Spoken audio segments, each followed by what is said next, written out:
Hello everyone and welcome to another really wild game from the WR Chess Masters Cup. I thought I wouldn't be covering any more games before round 4 of the US Chess Championship starts, but this one has to be covered. It is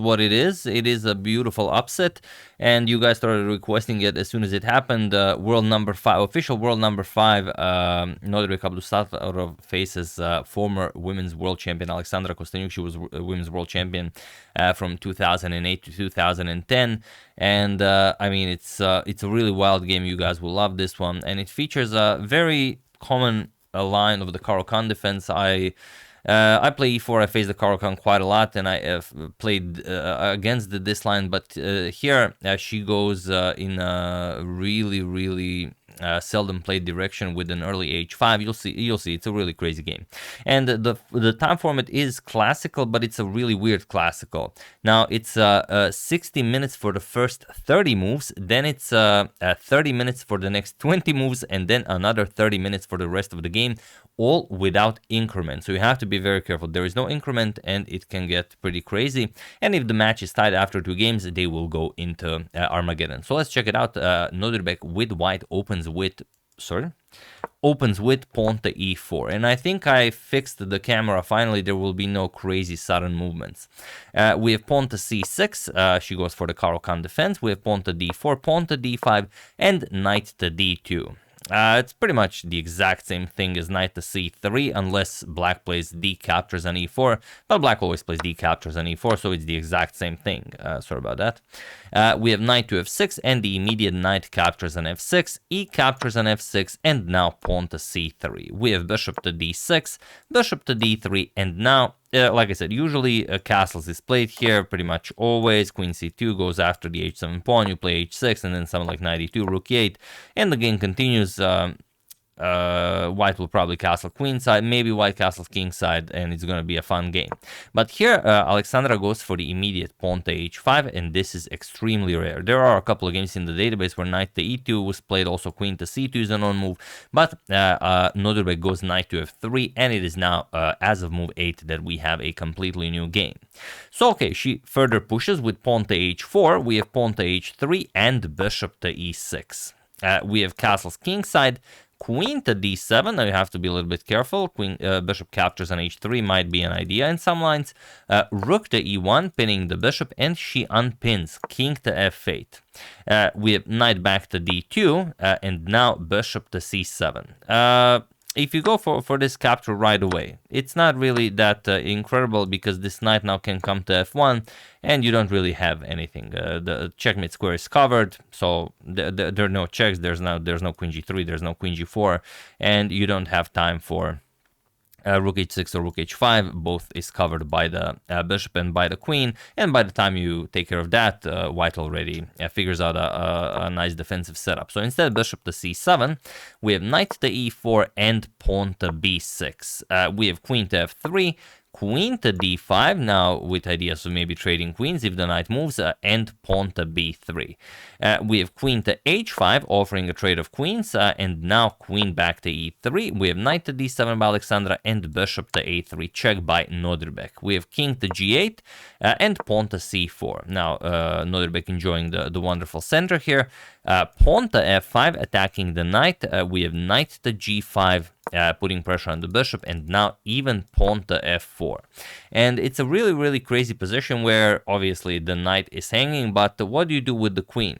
The only good move for Nodirbek is queen to f3. He has to offer a queen trade and force either queen captures on g5 or queen captures on f3. Both are very much favorable for Nodirbek, because if queen captures on g5, do you see what Nodirbek had planned?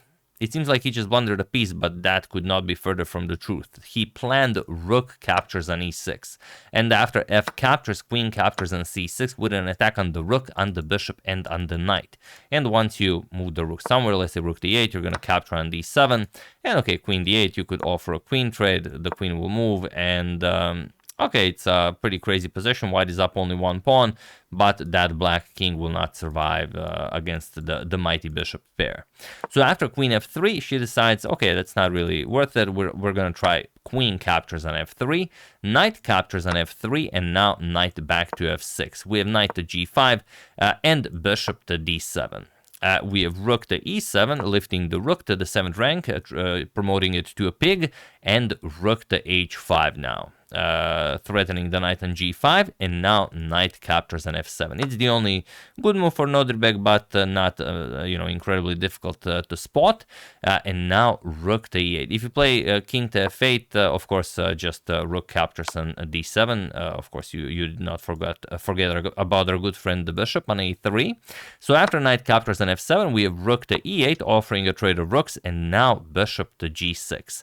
Here you could very easily just simplify captures 95, and okay, everything just gets traded off. Captures, rook captures on e5, bishop to d6, for example, attacking the rook e6, now bishop captures on f4, and again with objectively winning endgame for Nodirbek. He's up 2 pawns, he has the bishop pair that is objectively winning. So after rook e8, that's one way to do it. He decided to go bishop to g6 and now rook back to a5. And this is the only good move for Alexandra, as it comes with tempo. It attacks the bishop on a5, and now it's very hard for Nodirbek to find an idea. To give you an example, if you play bishop to b4, which seems like a perfectly fine move, all of a sudden rook captures on e7, and after bishop captures, bishop to e8. And now what do you play? You have to go back, knight to e5, bishop captures, d captures, and after rook captures on e5, bishop captures on e8, knight captures on e8, and now the bishop will move. And okay, the rook and bishop versus rook and knight, it's a pretty equal game, should be a draw. But instead, after rook to a5, Nodirbek finds the strongest idea, and that is knight to h6 with check. And now, what do you play here? G captures on h6 and bishop captures on e8. We have bishop captures and only now bishop to b4. Now it is much different.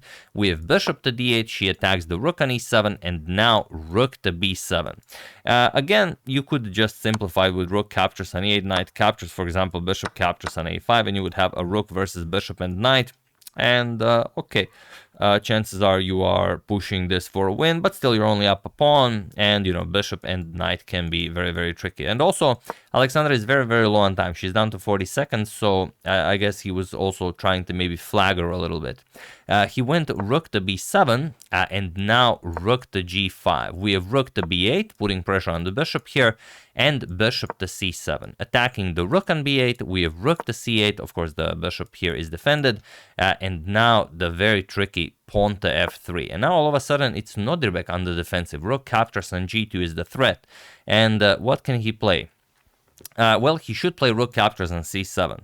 That bishop is just hanging there, and once he captures it, yes, she will capture on g2, but it doesn't matter. King to h1, and okay, knight to e4, threatening knight captures on f2 checkmate. There is bishop to e1. That saves the day. And okay, well, you could win the pawn on f2. You're still going to have a rook and bishop versus the 2 rooks, so white will be winning there. So after f3, pawn to g4, Nodirbek misses this, and now she plays h captures on g3, and Nodirbek still can survive this potentially with a move like bishop to e7, but he doesn't find it. He plays rook to f1, and now Alexandra is completely winning, and I'm sure you guys can figure out why. Pawn to g2.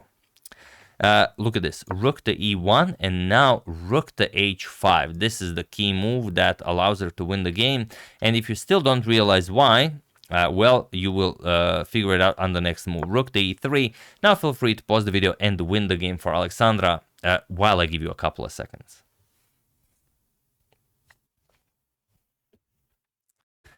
So, for those of you who were able to do it, congratulations on taking down world number 5 in classical chess, Nodirbek Abdusattorov. And for those of you who just want to enjoy the show, it is not rook captures on h3, it is actually bishop to h2 with check. Beautifully played. Yes, rook captures on h3 is also winning, but you will have to work much harder for your meal, because there's rook captures on f3, stops mate, because now there's king captures on g2, and once you capture the rook, rook captures on c7. And yes, okay, like I said, it's still winning. Something like rook d3, king captures on g2, rook captures on d4, but you still have to play. This way, after bishop to h2 check, there is no more, there's nothing more to be done here.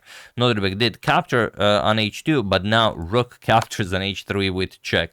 And now if the king goes back, now rook to h1 is checkmate. So she has to Nodirbek has to capture, and she plays g1 queen. Nodirbek plays rook captures on e8 with check, and she doesn't even bother recapturing. She just plays king to h7, and it was in this position on move 38 that Nodirbek Abdusattorov resigned the game, as there is nothing more to be done here.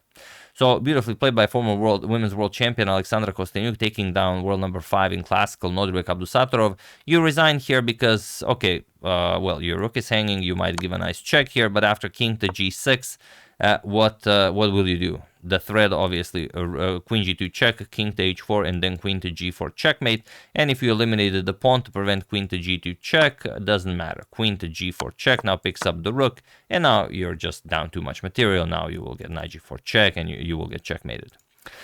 So yeah, very nicely done. Game 2 will be played. We'll see what happens there. Can Nodirbek bounce back and win the match, or will Alexandra take this one? She now needs only a draw with white, so we'll see what happens. So yeah, that's the game. Hope you guys enjoyed it. Thank you for recommending such a wonderful game as soon as it happened. Brilliant upset with the black pieces, no doubt. I would like to thank Welcome Atlas, Wilton, Jack Ingram, Ranko Djogashevic, Ivan Sterling, Justvan Vert, and Gianpolo Londono for your contribution to my channel. Thank you a lot. Really appreciate it. As usual, you can check 2 of my previous videos here. Thank you for watching, and I will see you soon. Continuing to check up on your wonderful suggestions such as this one and whatever else happens in the chess world. Thank you all. I will see you soon, and have an excellent rest of your day.